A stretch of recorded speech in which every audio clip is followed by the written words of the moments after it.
Hallelujah. Hallelujah. Bless the Lord. Bless His holy name. We thank you, Lord, for your goodness over us. We bless you in Jesus' mighty name. Amen and amen. Hallelujah. So God is good. Amen. All the time. He's good. This morning, I believe He's going to bless you. Sometimes there's words and things in the Bible that we don't know the fullness of, like circumcision. All right. I want to speak on the circumcision mark, how important it is and what it's all about. And it's going to help and bless you. And so if you have your Bible,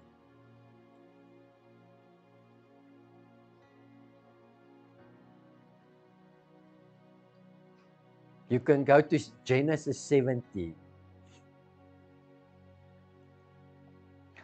So as you go into Genesis 17, I need to say to you that circumcision is something that the Lord made, all right? And it's a mark. In the Old Testament, all right? It's in the Old Testament a mark in the flesh. In the New Testament, it's a mark in the heart of God, all right? In the heart of man. The Old Testament is a mark in the flesh. And in the New Testament, it's a mark in the heart of man.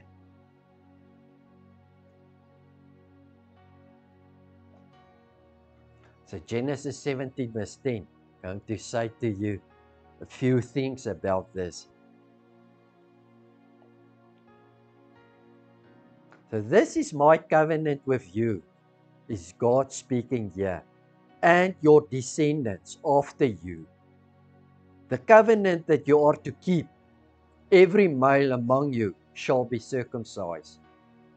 All right? Every male among you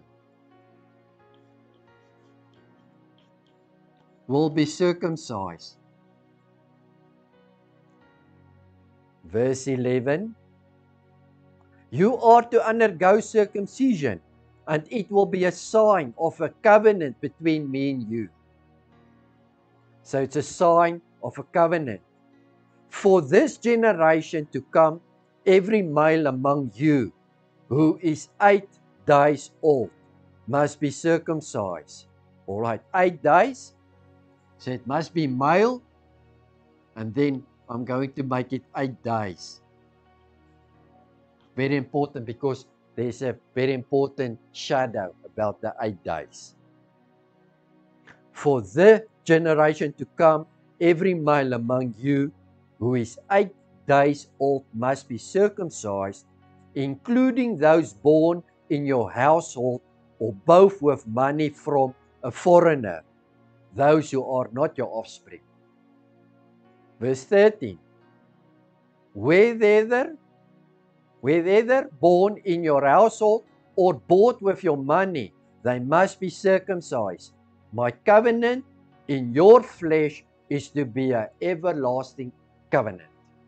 So circumcision, the mark of the circumcision, all right, is for a covenant. A covenant is an agreement that God made with you.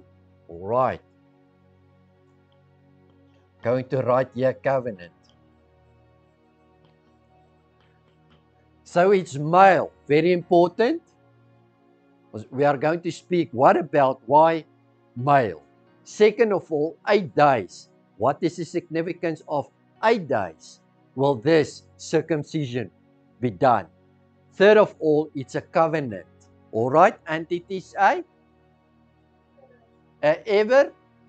everlasting covenant. It will never end. All right. So this is something that will never end. Now, in the Old Testament, let me draw a line here. In the Old Testament, it's before Christ. And in the New Testament is after Christ. It is everlasting. But the Old Testament, it is a mark in a flesh. It's external mark. that they had to carry. And the New Testament, it is a cut, a mark in the heart of man, but it's an internal one. All right. You've got it. All right. Deuteronomy 10, verse 16.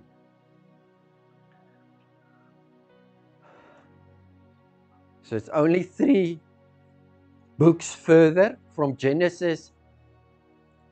So in the Old Testament, God says every man, every boy needs to be circumcised. All right? Now, when they start doing it, they came in the covenant of God, in the family of God. God make an agreement that you're part now of my family. All right. But what needed to be done was, there was a flaw in that.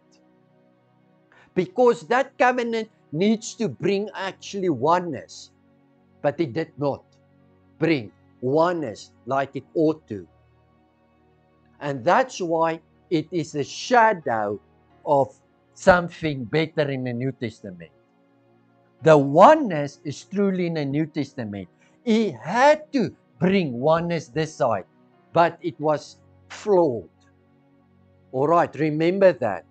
That's why 10 verse 16 says, circumcise your hearts, therefore, and do not be stiff-necked any longer. So all the sons and the baby boys at 8 days old was circumcised, but there was a flaw, and God says, the people is stiff-necked. They rebel against me. They need to be circumcised in heart. And that's why in the New Testament, it's an internal circumcision, and it is a thing of the heart, where you lose your stiff-neckedness, your stubbornness. When in the Old Testament, it was a mark on the flesh. Physically, they cut the place, the private part of the man, the foreskin, off as a mark. All right, that you have a covenant with God. All right, so Deuteronomy 30 verse 6. It's important to understand this.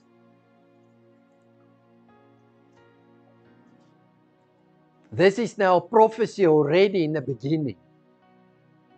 All right, so we said, Genesis, God said to them, they need to be cut. Then in Deuteronomy 10, when he gave them the law, he said, oh boy, they need to be cut in the heart because there's a flaw. Then Deuteronomy 30 verse 6 says, the Lord your God will circumcise your hearts and the hearts of your descendants, so that you may love him with all your heart and with all your soul and your life. Because when they did this, in the beginning, it was only an external thing. They did not love God truly.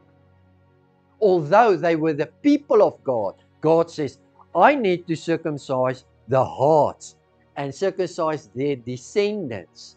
It's us, hearts, so that we may love God with your whole heart, your whole soul, and your whole life. So it's impossible in the Old Testament to love God in fully. But is it possible to love God fully in the New Testament? Yes. Why? Because you are circumcised by? Yes. By God. He circumcised your heart. So it is possible to love God fully with your whole soul and your whole life and your whole heart. Luke 2 verse 21.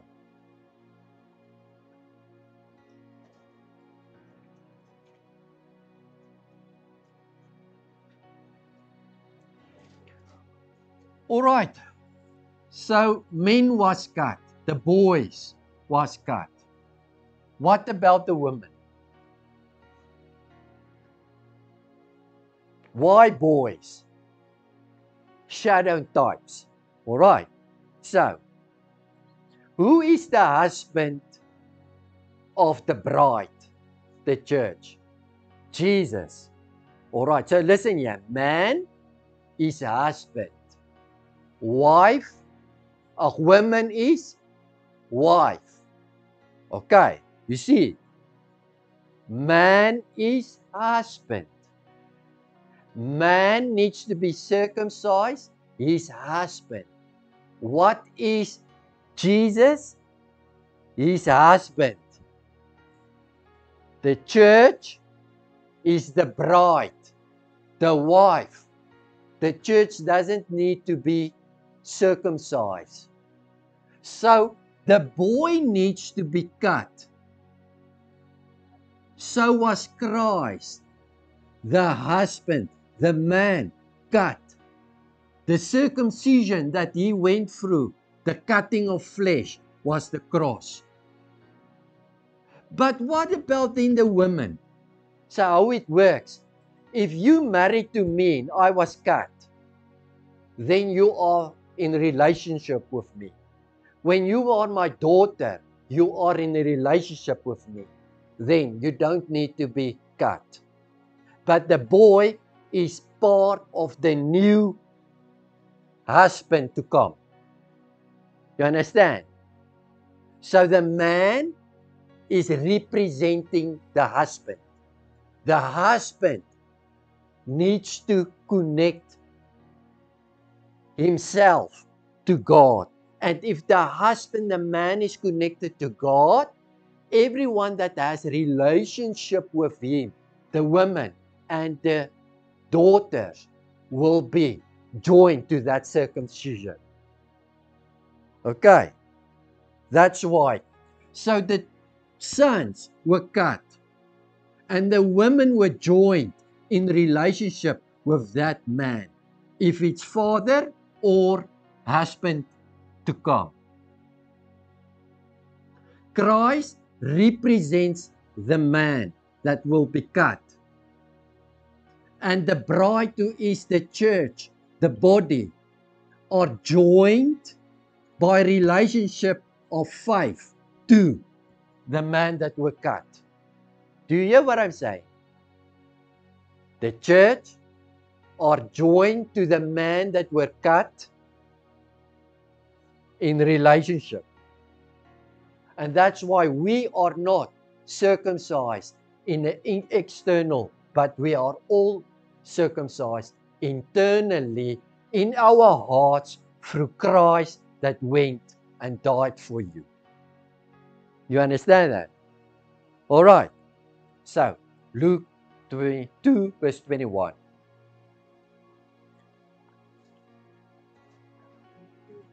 Yeah, Luke 2, verse 21. On the 8th day, when it was time to be circumcised, Jesus, all right, to circumcise him, he was named Jesus, the name the angel had given him before he had been conceived. So listen closely to the words. He was circumcised on the 8th day. Why the 8th day? How many days is there? There's 7 days. All right? So the 7th is the last day. It's fullness, like Lani said. So what is the 8th day? Thursday, the beginning. So it's very important that circumcision, the circumcision mark, that is the cross, will happen for you in the beginning. Okay. And he was named Jesus. So for the first 7 days was the baby boys not named. They named the name of the baby boy on the 8th day, the beginning day. Circumcision speaks of the beginning. And then his name was given. Jesus. That means Savior. So here, look here, in the Old Testament, people were circumcised, literal, outside mark, but it was flawed. Then God sent prophets and said, I need to circumcise in the New Testament the generations to come in their hearts. The girls and the women will be connected to the circumcision by relationship of the one who will be cut. Jesus Christ, who will be cut. This is the old day, and it is 7 days. And this is a new testament, a new day, and a new beginning. The beginning of a Savior that will cut the hearts of men through Christ by faith. You see, so it's not like let's circumcise the boys. Let's circumcise them on the 8th day. Let us give them names on the 8th day. All right, very specific. It's shadows and types that we need to understand. All right. On the 8th day, when it was time to circumcise him, he was named Jesus. The name the angel had given him before he had been conceived. So resurrection, his resurrection also happened after Sabbath, which is the first day of the week. So resurrection of Jesus Christ happened on one day. What day? Jesus was crucified on the last day, a Sabbath day, a Saturday. All right? Now, he was not crucified. He was, how can I say now? Because it was the Friday, the Saturday, and the Sunday when he was in the grave. But the whole cross, his death, and everything for 3 days is a shadow of, you understand, the end. So the resurrection happened on a Sunday, which is the first day, the 8th day, that time. All right.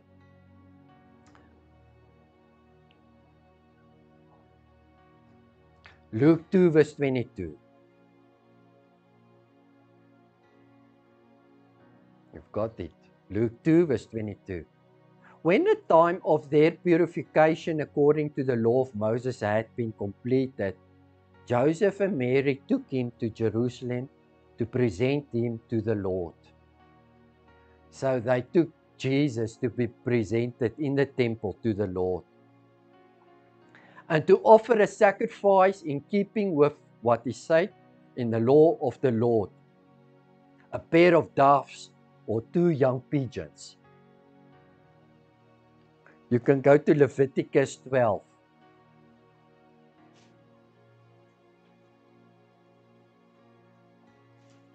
So, Jesus' mom and dad took him to the temple to present him to the Lord. And they had to bring an offering with that. All right. 2 doves. Now, why 2 doves? We need to understand that as well. All right. Leviticus 12, verse 2.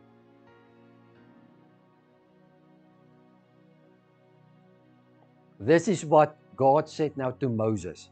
He says, speak unto the children of Israel, saying, if a woman have conceived seed and born a man child, then she shall be unclean 7 days. Watch here.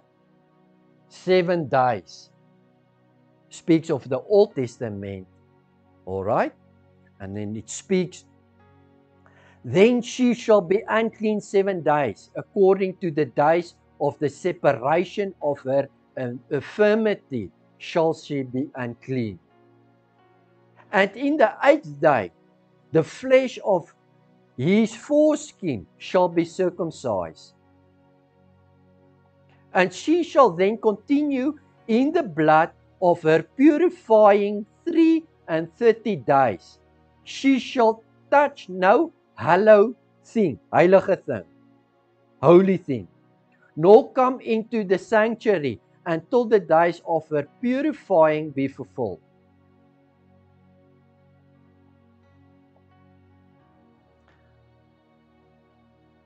She shall then continue in the blood of her purifying 33 days. Look here.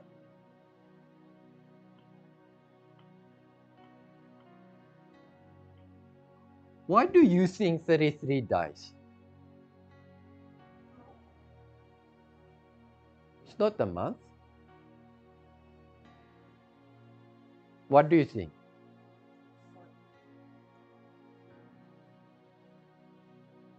She's unclean for 33 days, and then she must not touch anything that's holy, and then she can touch and come in a temple and be holy.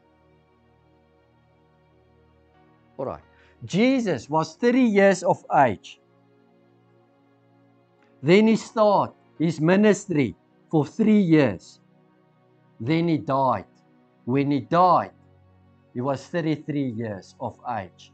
Then he finished the unclean time of man so that you can enter into the temple and touch things that are holy.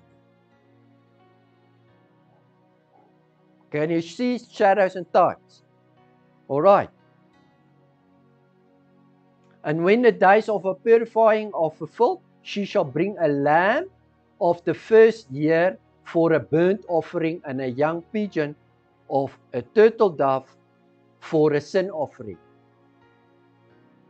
And if she be not able to bring a lamb, then she shall bring 2 turtle doves. So Joseph and Mary was not so wealthy, because she brought 2 doves. But if you are wealthy, you had to bring a lamb, all right, and a dove. And if she not able to bring a lamb, then she shall bring 2 turtle doves or 2 young pigeons.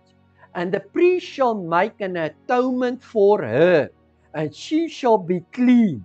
And if she be not able to bring a lamb, then she shall bring 2 turtles or 2 young pigeons, and the one for the burnt offering, and the other one for sin offering. And the priest shall make an atonement for her, and she shall be clean. So she was poorer than we think of. And she brought 2 turtle doves. Now, a turtle dove is an animal that is very innocent and humble. And it's a burnt offering and a sin offering. Now, a burnt offering means it's burnt up totally, because it represents a life.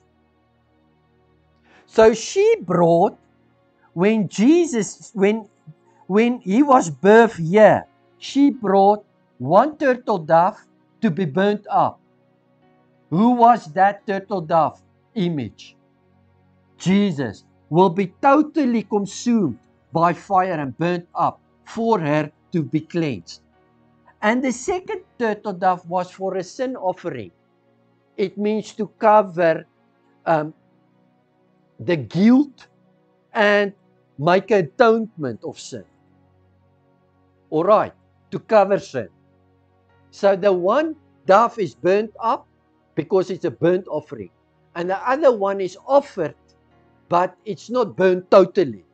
All right? And that bears or to cover her sin and guilt. Now, Jesus Christ, is Jesus Christ the offering? Is Jesus Christ your offering? Was Jesus Christ circumcised?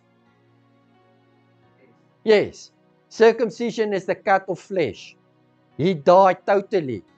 And you are the bride, the woman that's only connected by faith to that relation of him that is husband and you are bride. All right. Was Jesus on the 8th day, the day of beginning, circumcised to start something new? All right. You understand it? The 8th day. Was his name given on the first day, the 8th day of the week? Jesus' name was given Savior for the new day to come. All right? Was he the two offerings for you? All right, I'm so glad. Now, Romans 2, verse 28.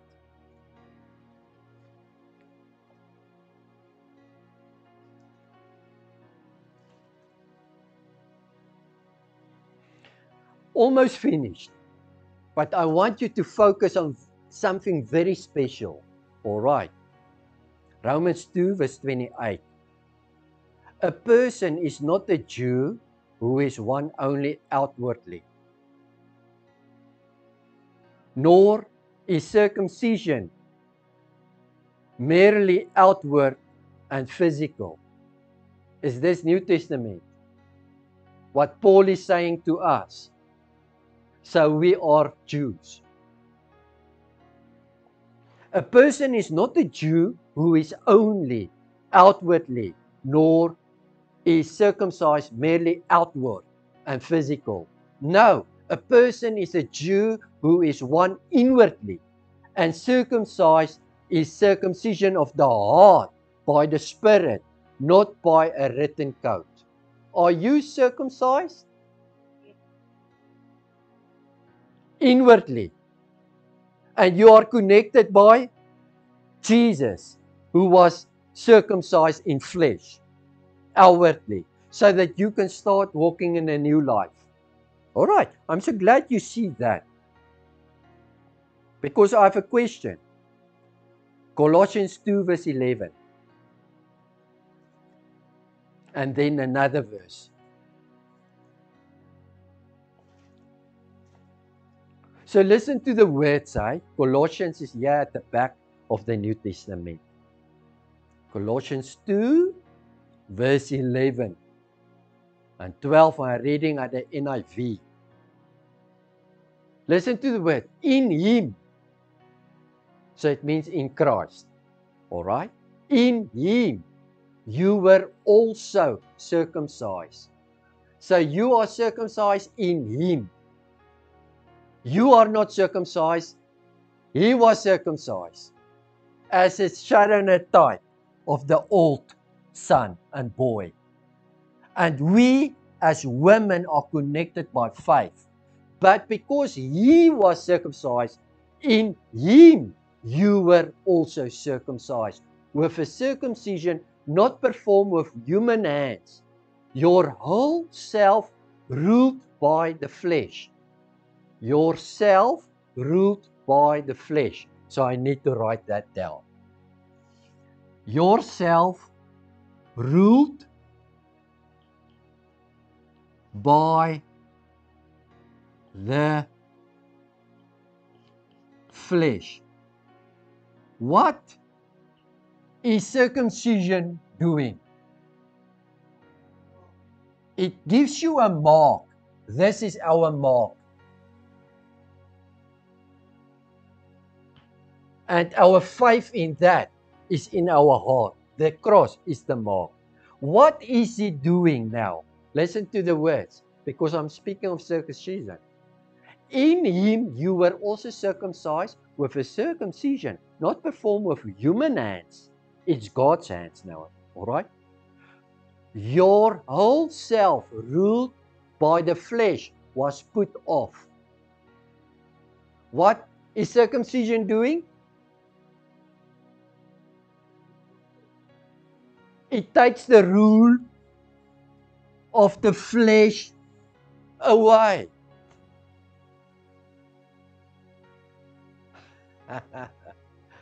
This is Crazy. I have a question for you and for you. Listen closely. In him we are also circumcised. We are not circumcised. In him he was circumcised. And by his circumcision, the cross in our hearts as the bride and the wife that connects ourselves to that covenant. All right, listen here. Your whole self ruled by the flesh was put off when you were circumcised by Christ, having buried with him in baptism.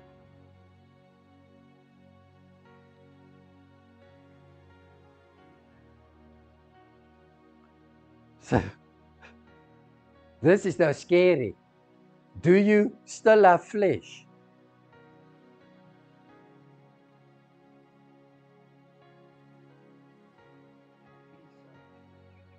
This is now a question. Do you still have flesh? Are you ruled by the flesh? Why? Because of Christ's circumcision. You are not ruled by flesh. And it's a very important key that I'm giving now to you. All right. And having been buried with him in baptism. What is baptism when we baptize you? It is a grave. All right. So the moment when I put you under the water, I put you in the grave. You died for yourself. It means it takes the rule of flesh away. And when you come out of the water, you are raised or resurrected to a new life. So that you can be ruled by Christ. All right. So, listen here. My last scripture, Galatians 3 verse 14.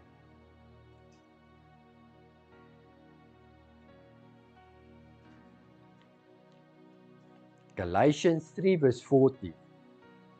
This is so beautiful. He redeemed us. What is redeemed? He freed us, but he bought us. All right, and he freed us. Us in order that the blessing given to Abram might come to the Gentiles through Christ Jesus, so that by faith we might receive. And I can now say the blessing. Is it so? Because it starts off, he redeemed us in order that the blessing given to Abram might come to us, the Gentiles, through Jesus, who died, so that by faith we are the wife, might receive the promise. Lonnie is right. Of Abram, or another word, the blessing of Abram, or listen what Paul is saying, that we might receive the promise of the Spirit. So, I can say yet the blessing of Abram,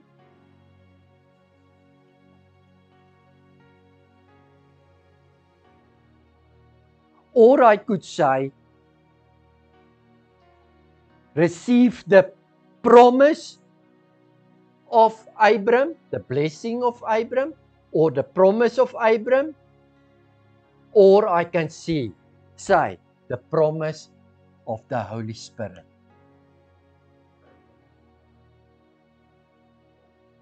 So what is the blessing of Abram? To receive the Spirit. Why? Because the Spirit needs to rule now you, and not the flesh.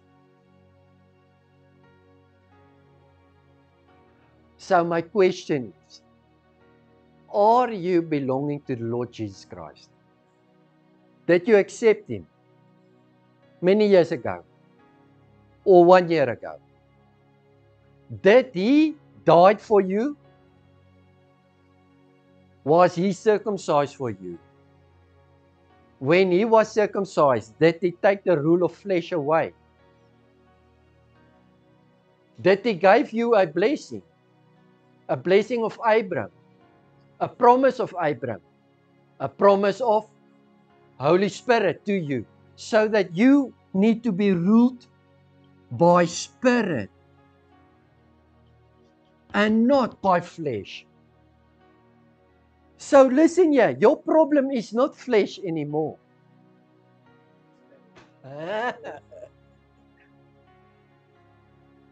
He took away the rule of flesh when he circumcised himself and you take by faith being a bride. Your problem is you are not ruled by Spirit like you ought to, as you're supposed to. So the enemy comes in with a lie. He comes in with a lie. He wants to rule with flesh you, but it's not right. Is it beautiful? It's awesome. Let me finish this. Jesus was cut so that his bride could be joined. Jesus was cut so that his bride could be joined. His circumcision in death became our circumcision of heart. You hear the words. The bride's union replaced her need to be cut. She bears his name, his righteousness, and his covenant. And it is his mark within us. All right. So Jesus was cut so that we can be joined. Jesus, this old external mark became a new eternal mark. And we have now faith in this one.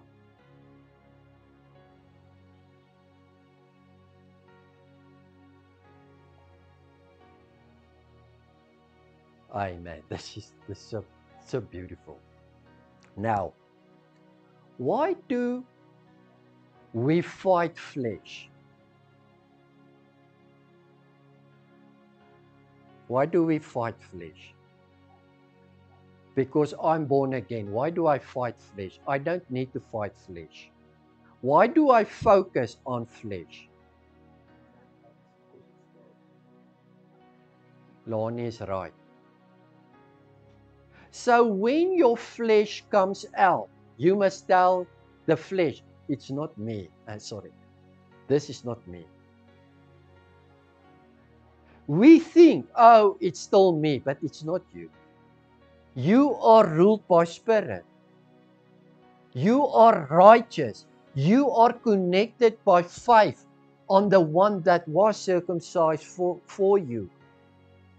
And you have now the blessing already. And you must focus on the Spirit. So the moment when flesh comes, don't say, it's my anger. You don't have anger. But man, sometimes your anger wants to come out. Then you will say, no, it's not me. Because I have the Spirit and I'm ruled by the Spirit. It's not you. The enemy let us focus on the bad thing of flesh because we don't understand that we are actually circumcised and that we are joined by faith to Him and that there is no problem of flesh problem anymore. But when the flesh arises, you must tell them, it's not me, sorry. What are you doing here? But we are feeling bad. We took up the flesh. We made it part of us. And we must make us part of the finished work of Christ. And it is pla. What is pla? It's bothering your mind the whole time. I have sinned again. My flesh has come again. I am so fleshly. And then you focus on your flesh and your problems and your situations and the sin in your life. And God says, no. Are you circumcised? Did He give you a mark? Are you connected to Him as a bride? Are you in Christ? Are you ruled by Spirit? So if flesh comes up, you must say, no, it's not me. What are you doing here? By the Spirit of the Lord. No, it's not me. And the more you focus on the Spirit and more on what Christ did for you, the less is flesh a problem. You are much in your mind captured than what you actually are captured. How can I say this? Jesus looks at you and He sees you free. You see yourself and you see yourself as fleshly and sinful and struggle. But the moment when you look more to Him and what He did for you, that fleshly things, there's no rule or power of that anymore. When flesh arises, you just say, no, it's not me. And you don't feel sleg or bad. You are not wicked. You are not now a sinner. You are a son of God. You are loved by God. You are circumcised by God. And your flesh is not me. What are you doing here? No, man, get away. I'm not going to be ruled by you again. I was once ruled in the old. But on the first day, a new day, I met the name given to Him, Savior.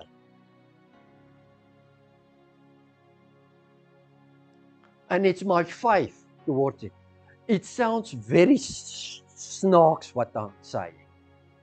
But listen, the more I focus on Jesus and what He done for me, the more I found that there's no problems and flesh.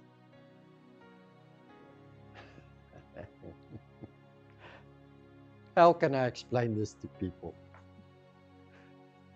When I did not know and understand what Jesus did for me truly, and my faith in Him, I was a normal Christian and I struggled with flesh. My anger and my, when I did wrong, what is the guilt? But one dove is for burnt offering. Jesus was my burnt offering. And another dove is for sin offering, is to take and cover my guilt. The more I found, the more I focus on the rule of Spirit and focus on what Christ did, the more I see when flesh arises that it becomes lesser. And don't hammer yourself over the head.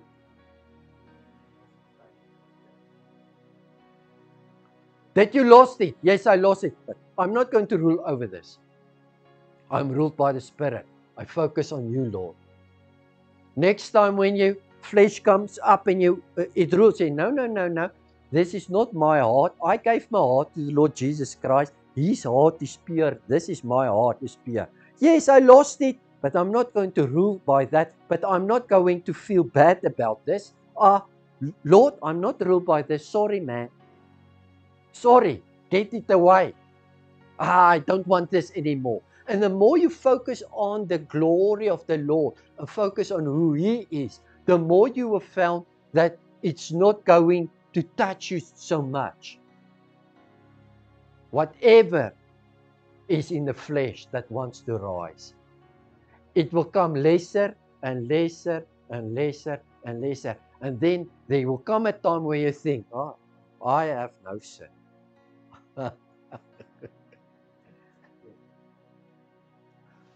What can I say to you?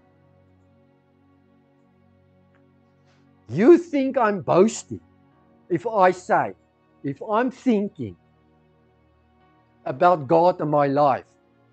I said, Lord, I know there must be sin.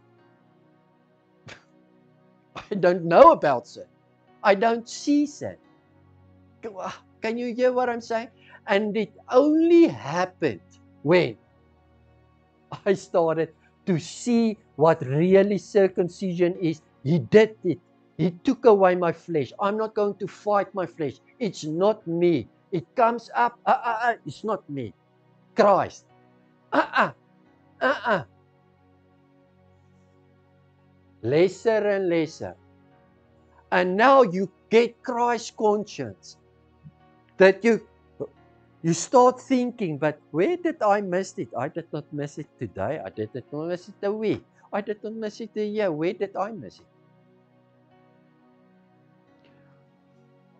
But if you constantly focus on, this, it's because you don't understand. You are connected to the relationship, your faith, into this man that was cut. So that's why boys are circumcised, and only boys, because it represents Christ. And on the 8th day they were circumcised. It means the first day, and it is also the day of resurrection for you, and a new beginning for you, and that you are not walking in the old man anymore. There's other teaching that I can give about the old man that you have once lived and you laid it down. There's many preachers that focus on sin. Oh, you have smoked. Oh, you have did this, you did this, you did this, and you still feel guilty as a Christian, and you never get loosed. Because they talk about your sin and your demons and your problems and all those. And actually, the blessing of Abraham, I did receive the Spirit, and I'm now ruled by that Spirit. I hope you understand it. Bless you in Jesus' mighty name. Amen.